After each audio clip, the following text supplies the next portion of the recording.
అధికారంలో ఉన్న కాలు రెగరేసుకుని తిరుగుతాం కాదు. 151 11 అయిందంటే దానికి కారణం అహంకారం, అంటే వాళ్ళ మాట విధానం.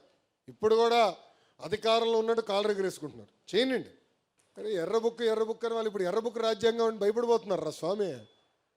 మొన్నటి వరకు మీసాలు మెలేసి అబే నాకేమవుదు తోపుతురం ఏమన్నారు ఆయన తమ్మినేని గారు, రథం ఏదో వస్తుందంట, అందరికి కస అన్నాడు, అయిపోయింది. కార్యకర్తల పైన ఎక్కిపోయాడు ఆయన. మీరు అందరూ వైకాపాలను ఒకటే అడగాలి, అధికారంలో కలవలేకపోయారు, అది డిఫరెంట్ స్టోరీ. ప్రతిపక్షంలో ఉన్నాడు, ప్రతిపక్ష హోదా కూడా లేదు, పులివెందుల ఎమ్మెల్యేనే, ఫుల్ టైం ఉంది, ఎందుకు మిమ్మల్ని కలవట్లేదు? కనీసం ఇప్పుడు కూడా కలవట్లే, ఒక్క ఫోటో కూడా దిగట్లా. అంటే సొంత కార్యకర్తలంతా ఎంత చిన్న చూపు ఒక్కసారి మీరు ఆలోచించాలి. అరే ఎర్రబుక్ గురించి మాడితే ఒకటికి గుండెపోటు వచ్చింది భయ్. ఇంకొకటి పరిస్థితి ఎలా ఉందో మీకు బాగా తెలుసు కదా, ఏదో మాట్లాడేశాడు. నా గురించి మాట్లాడినప్పుడు నేను బాధపడలా. ఎప్పుడైతే మా తల్లి జోలికి వచ్చాడో ఆనాడే నేను ఫిక్స్ అయ్యా, టైం వస్తుంది మీకు చూపిస్తారా ఒక్కొక్కటి సంగతి. చూశారు కదా పరిస్థితి. ఏనా తల్లి జోలికి వస్తే వదిలిపెడతాం మనం? ఎవరిని వదిలిపెడతారా? ప్రసక్తేలే.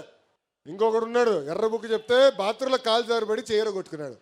ఒక పద్ధతి ప్రకారం వెళ్తున్నాం, చట్టపరమైన నిర్ణయాలు తీసుకుంటున్నాం. అందుకే మనం తీసుకున్న నిర్ణయం ఈరోజు ఎవడు ప్రశ్నించలేకపోతున్నాం. ప్రజలు కూడా బాగా చేస్తున్నారు, వీళ్ళకి తెలియాలరా అనేది ప్రజలు కూడా భావిస్తున్నారు. అట్లా అని కాలు రెగరేసుకుని మనం తిరగకూడదు, అహంకారంతో మనం వివరించకూడదు.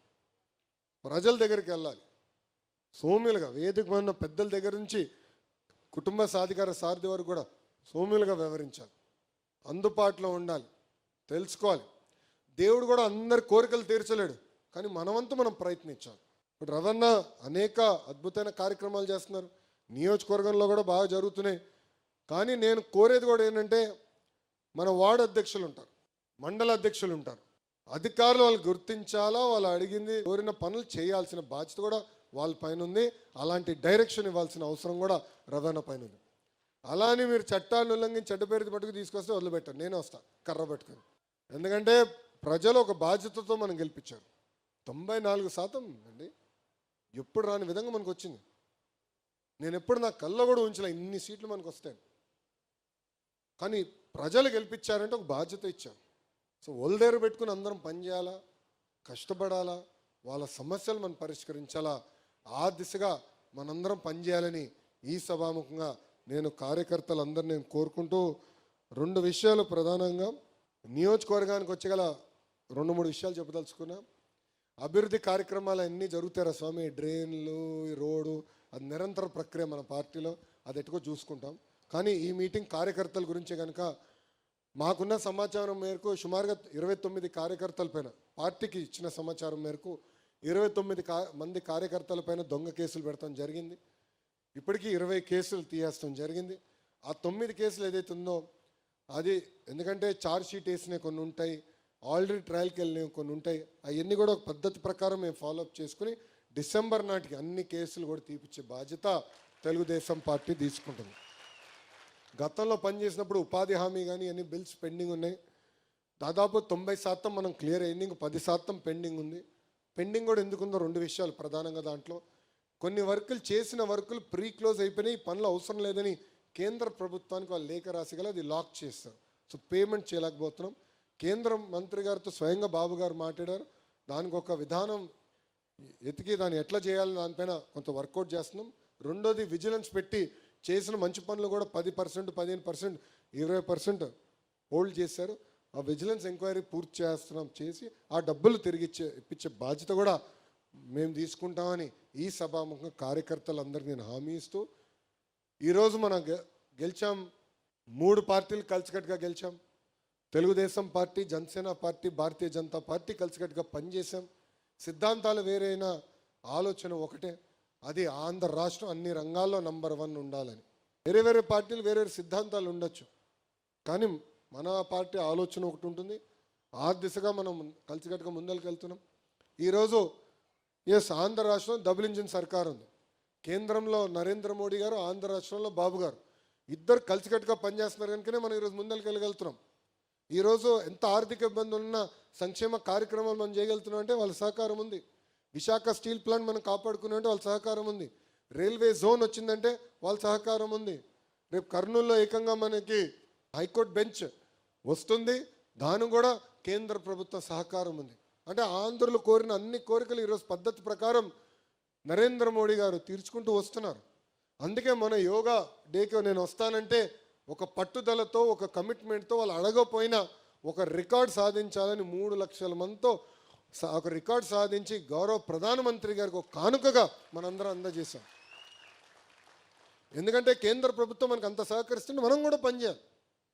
ఇంకో పక్కన మన పవన్ అన్న కూడా మనం తీసిన అన్ని నిర్ణయాలకు ఆయన సహకరిస్తున్నారు. నిలబడి మీరు చేయండి, మేము ఉన్నాం మీతో అని పదే పదే ఆయన కూడా చెప్తున్నారు. అందుకే 3 పార్టీలు కలిసికట్టుగా పనిచేద్దాం. చిన్న చిన్న సమస్యలు ఉండొచ్చు, అది వేదిక మన పెద్దలు మేమందరం పరిష్కరిస్తాం, దాంట్లో ఎలాంటి డౌట్ లేదు. కానీ ఇక్కడ ఉన్న కార్యకర్తలు అందరూ కూడా చెప్తున్నా, no misfire, no cross fire, no విడాకులు. అర్థమైందా? కలిసికట్టుగా మనం అందరం పనిచేయాలి. చిన్న చిన్న ఇష్యూలు వస్తాయండి, చిన్న కుటుంబం ఉన్నప్పుడే సమస్యలు ఉంటాయి, ఇంత పెద్ద కుటుంబం ఉన్నప్పుడు సమస్యలు వస్తాయి. కూర్చుని మాట్లాడుకుందాం. ఎవడు పెద్ద కంగారు పడాల్సిన అవసరం లే, ఎవడు రోడెక్కాల్సిన అవసరం లే. మనం అధికారంలో ఉన్నాం, ప్రశాంతంగా చేద్దాం, మన కూటమిని బలోపేతం చేద్దాం, మన పార్టీని మనం బలోపేతం చేసి ముందరికి వెళ్దామని ఈ సభాముఖంగా మీ అందరు తెలుపుకుంటూ, చివరిగా వార్డు అధ్యక్షులు వార్డులో ఉన్న సమస్యలు మీరు పరిష్కరించాలి.